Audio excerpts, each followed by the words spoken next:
Hello, good evening. Birmingham's bin strike is back on and it could last until after Christmas. This morning, crews stopped work after Birmingham City Council issued redundancy notices to more than 100 people. The strike, which began in June, was put on hold 2 weeks ago after an agreement in principle was reached between the council leader and the workers' union. But tonight, the council leader says it was never a done deal and the authority simply can't afford it. Andy Bevan was at the city's Perry Bar depot as the crews walked out once again. 7 a.m. and after an hour on the job, the wagons are back at base. The strike that left Birmingham's bins uncollected for 7 weeks is on again. Last night, the City Council sent out redundancy letters to more than 100 Grade 3 workers, telling them that they must move to a lower paid Grade 2 job on the bins or keep their Grade 3 pay but work in other jobs. The council wants to scrap their positions to save money and shift responsibility for health and safety at the back of bin wagons to the driver using CCTV. 2 weeks ago, after 7 weeks of strikes, Unite the Union announced a deal had been reached at ACAS with the Labour leader of the council, John Clancy, whom the union praised for showing leadership. The strike was suspended, pending ratification of that deal by the council cabinet, due at a meeting this morning. That meeting was suddenly cancelled last night, and today the leader says there never was a deal. There was no deal. There was an agreement in principle to talk at ACAS, and my cabinet and I agreed some heads of terms that would enable us to get into ACAS to talk. So there has been no deal concluded with Unite. Unite have said there's a deal for their own purposes. There was never a deal. At the depot, there's anger at what the union sees as major backpedalling by the council. John Clancy has said there was no deal in place, which is just outrageous and completely contrary to the ACAS statement that says that there is an agreement in principle for the Grade 3s to remain and consequently no redundancy steps are in place. The council is a shambles. Back at the council house, the head of Environment Services says John Clancy's proposals were made in good faith, but subsequent legal advice has warned the council they're unaffordable and could lead to a raft of equal pay claims. So, was the leader naive in his go-it-alone bid to end the dispute? It may be what he wished to do, but actually what he then did, and what is the right and proper thing to do, is to take the legal and financial advice. And that legal and financial advice has led us to conclude that we have to issue those redundancy notices to protect the legal and financial position of the council.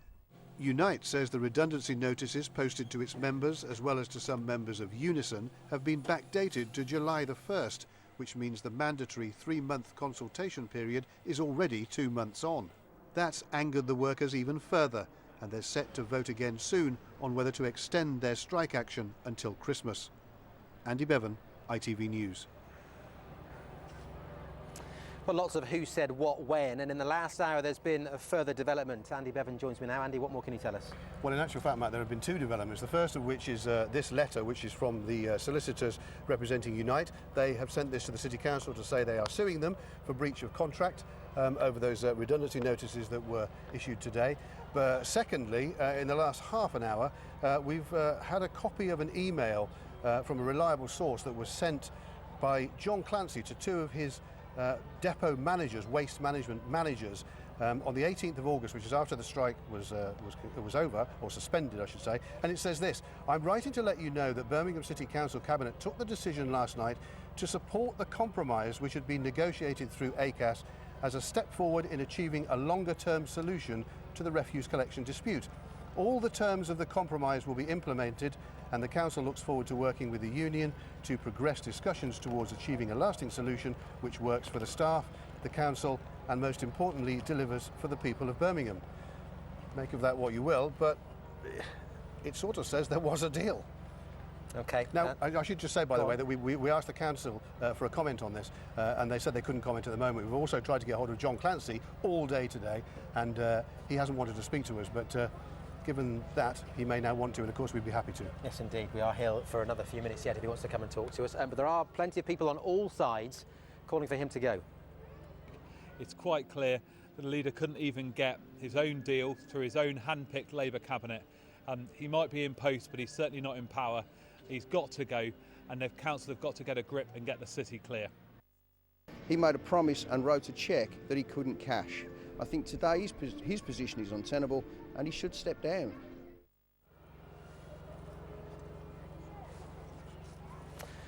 Well, away from the politics, it's on the pavements of the city that the effects of this strike are really being felt. Callum Watkinson's been to one street where people have been waiting for 5 weeks for their rubbish to be collected.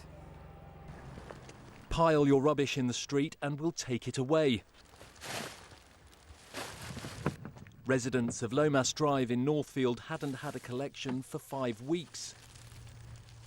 So when a relief crew made that promise this morning, they wasted no time. They were only taking the loose bags, they're not allowed to touch the wheelie bins. And they said if we empty all the bins, they'll come back later and take it all away. I've seen foxes, I've seen rats. It's going to be even worse now. So they must come back today. The crew of agency staff usually deployed in the cleaning of Northfield streets did keep their word. A temporary reprieve from the refuse, but if this strike goes on much longer, patience here will run out. Sack the lot of them and get those off the street that want a job. I'm afraid that's how I feel now. They've put their points forward, they've had their arguments, they've been on strike long enough, and I think it's high time the union said, OK, get back to work, or you're going to get the sack. Well, strong feelings from Peggy Hewer there in Northfield. Plenty of reaction on social media today as the refuse workers returned to the picket line. This one on Twitter, which says they are crucially important to a functional society and should be recompensed properly. And on Facebook, this from Sarah Turner, who says it's absolutely disgusting. My road hasn't been done for 3 weeks now. The bins stink, they're full of maggots. Every bag on the floor has been ripped open by cats and foxes. Thank you to everybody who got in touch. Well, we're going to have more from here a little bit later in the programme, but for now, it's back to Stacey in the studio. Thanks, Matt. Good evening. Stephanie Slater,